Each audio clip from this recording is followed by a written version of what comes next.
and whenever you are ready. Hi, my name is Avery Combs, and I'm here today to talk to you about my AP research project on cardiovascular disease and COVID-19. First, I would like to discuss why I generally decided on this topic, and it's because when I was 12 years old, I was diagnosed with 2 types of congenital heart disease, Wolff Parkinson's-White syndrome and supraventricular tachycardia. Because I have a personal history with cardiovascular disease, it's a topic that I'm very passionate about raising awareness for. It's also why I started my nonprofit and decided to get into the medical field. In 2015, cardiovascular disease was among the top 5 leading causes of death in teenagers, following accidents, homicides, and suicides. Recent trends show a drastic increase in teenage cardiovascular disease cases. In 2018, there were 655,000 deaths as a result of cardiovascular disease. And in 2020, there were 690,000 deaths in the United States as a result of cardiovascular disease. That's an increase of nearly 40,000 deaths in a 2-year time span. This problem has negatively impacted teenagers in the United States as mortality rates have drastically increased, which led me to seek an answer to the question of, does the COVID-19 pandemic express a direct relationship with the increase of teenage cardiovascular disease-related cases in Randolph County? I found no studies that were consistent in proving whether or not COVID-19 directly relates to the increase in pediatric cardiovascular disease cases. Therefore, I decided to further research from an elevated waist circumference study in order to hypothesize that if teens were less active during the COVID-19 quarantine, resulting in increased obesity, then more teens were in turn diagnosed with cardiovascular disease. Leading to my methodology, I decided to conduct a semi-structured interview survey in order to investigate a possible correlation between COVID-19 and cardiovascular disease in Randolph County high school students. Because I'm not a medical professional, I have no access to medical records or data regarding cardiovascular disease and COVID-19. Therefore, I decided the best way to obtain information would be through an optional and anonymous survey in order to comply with HIPAA regulations, as well as to encourage participants to answer truthfully. The first study that I found was by Aaron Barber-Tuck, and it was titled Congenital Heart Disease Unmasking Elevated Waist Circumference. And this proves that obese children have a higher risk of contracting cardiovascular disease.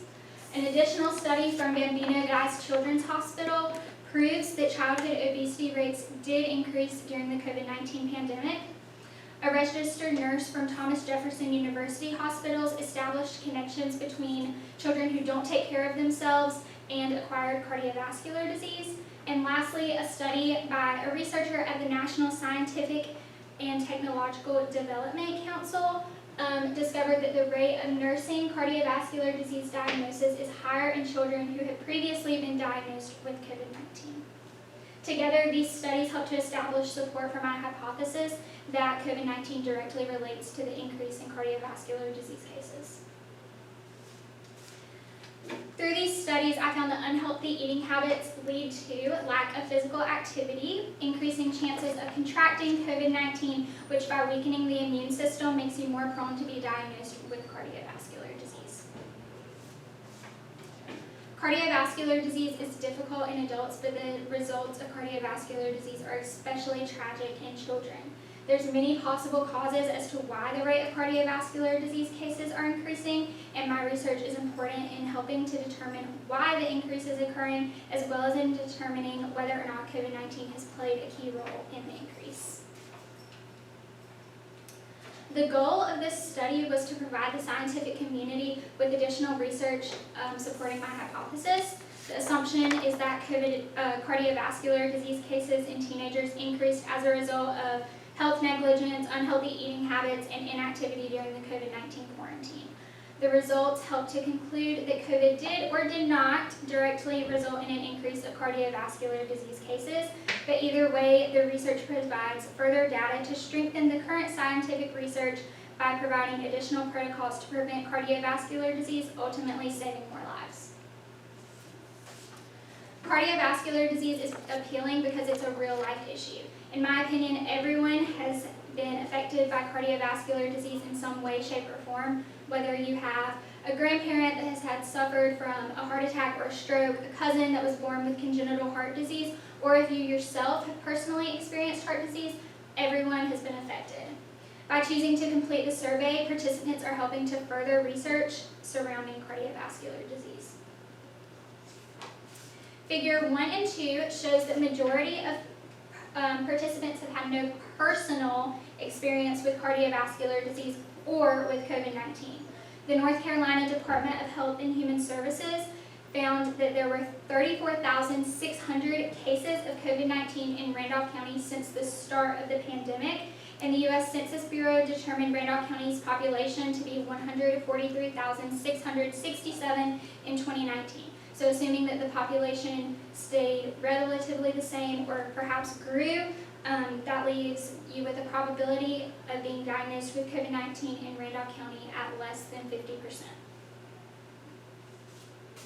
This survey question stated, coronary heart disease is the leading cause of heart attack. Do you know the main causes of coronary heart disease?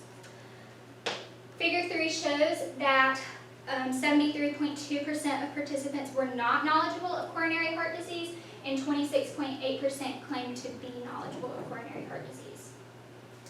The next question asks, if yes, what are the main causes of coronary heart disease? So of the 26.8% that answered yes in the last question, they become the 100% on this question. And of the now 100%, only 24.6% chose the correct answer to this question. So this proves that there is a divide in high schoolers' knowledge of cardiovascular disease. Figures 5 and 6 show that more students generally know someone with COVID than with cardiovascular disease. As a result, in the divide of high schoolers' knowledge, the students may not have fully understood what cardiovascular disease is, what it's classified as, how it's caused, and how to prevent it. So in reality, cardiovascular disease is anything from something as small as a heart murmur to needing something as large as a heart transplant, and students may not realize that they actually do know someone that has had cardiovascular disease.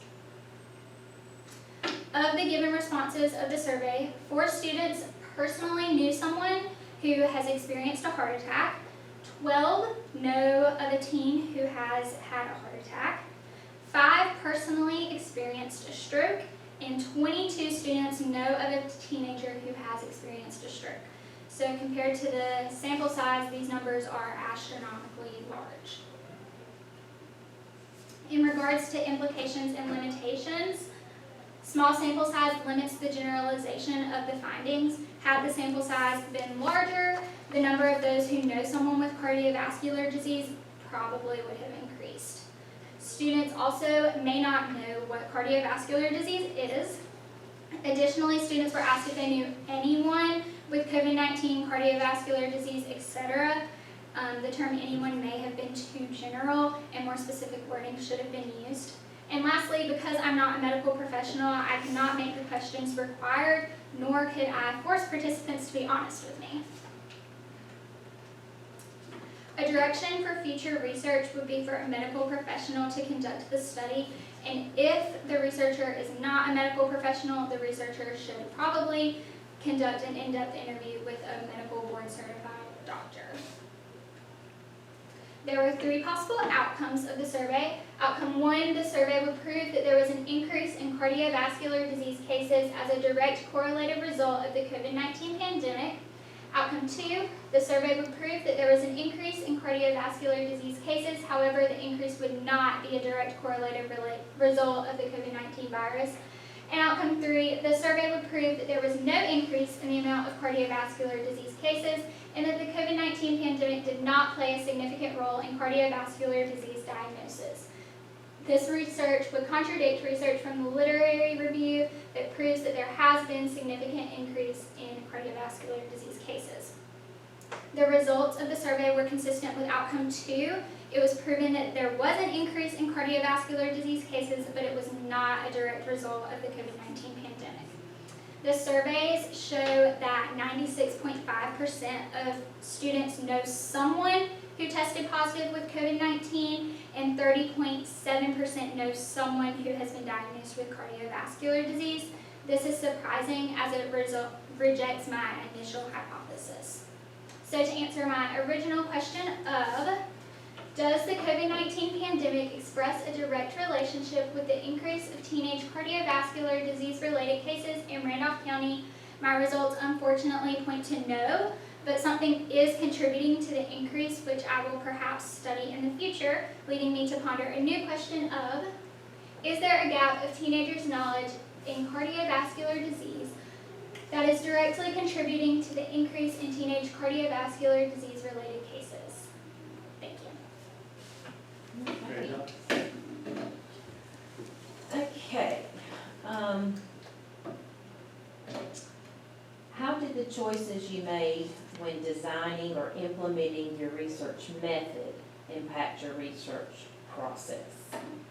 So I decided to do a survey because when I was looking for other studies in the field, I noticed that everything had been done by medical professionals. And since I don't have access to the records, the data, the patients that they have access to, I decided that the best way to obtain information would be through just simply asking questions.